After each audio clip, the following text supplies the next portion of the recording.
இந்த வீடியோவில் இப்போ என்ன பார்க்க போகிறோம்னா, மதுரை மாவட்டத்தில் எத்தனை சட்டமன்ற தொகுதி இருக்குது, எத்தனை சதவீதம் ஓட்டு பதிவாயிருக்கு, எல்லாத்தையும் நம்ம இந்த வீடியோவில் தெளிவாக பார்க்க இருக்கிறோம். மதுரை மாவட்டத்தை பற்றி வாங்க வீடியோக்குள்ளே போகலாம். நம்ம பார்த்துட்டு இருக்கிறது மதுரை மாவட்டம். மதுரை மாவட்டத்தில் பார்க்கணுன்னா 10 சட்டமன்ற தொகுதி இருக்குது.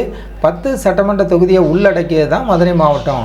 முதலாவது பார்க்கணுன்னா மதுரை மத்திய சட்டமன்ற தொகுதி, மதுரை கிழக்கு சட்டமன்ற தொகுதி, மதுரை வடக்கு சட்டமன்ற தொகுதி, மதுரை தெற்கு சட்டமன்ற தொகுதி, மதுரை மேற்கு சட்டமன்ற தொகுதி, வேலூர் சட்டமன்ற தொகுதி, சோழவந்தான் சட்டமன்ற தொகுதி, திருமங்கலம் சட்டமன்ற தொகுதி, திருப்பரங்குன்றம் சட்டமன்ற தொகுதி, உசிலம்பட்டி சட்டமன்ற தொகுதி. இந்த 10 சட்டமன்ற தொகுதியை உள்ளடக்கியது தான் மதுரை மாவட்டம்.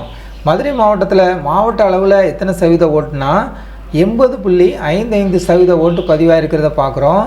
ஒவ்வொரு சட்டமன்ற தொகுதியாக நம்ம எடுத்து பார்க்கணுன்னா, மதுரை மத்திய சட்டமன்ற தொகுதியில் 73.88% ஓட்டு பதிவாயிருக்கு.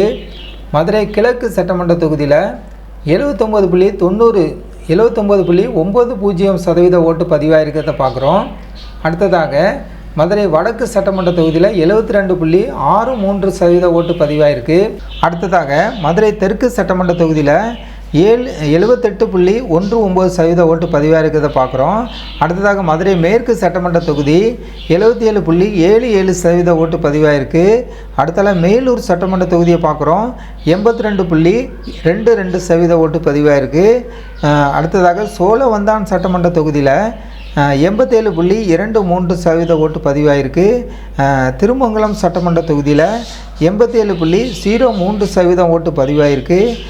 அடுத்ததாக திருப்பரங்குன்றம் சட்டமன்ற தொகுதியில் 81.41% ஓட்டு பதிவாயிருக்கிறத பார்க்குறோம்.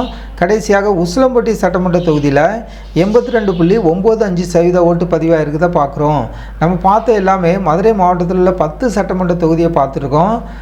முழுவதுமே மதுரை மாவட்டத்தில் உள்ள சட்டமன்ற தொகுதி தான் இந்த சதவீத அடிப்படையில் நம்ம பார்த்துருக்கோம். ஜனநாயகம் டிவி சேனலுக்கு புதியவராக இருந்தால் ஜனநாயகம் டிவி சேனலை சப்ஸ்கிரைப் பண்ணுங்கள்.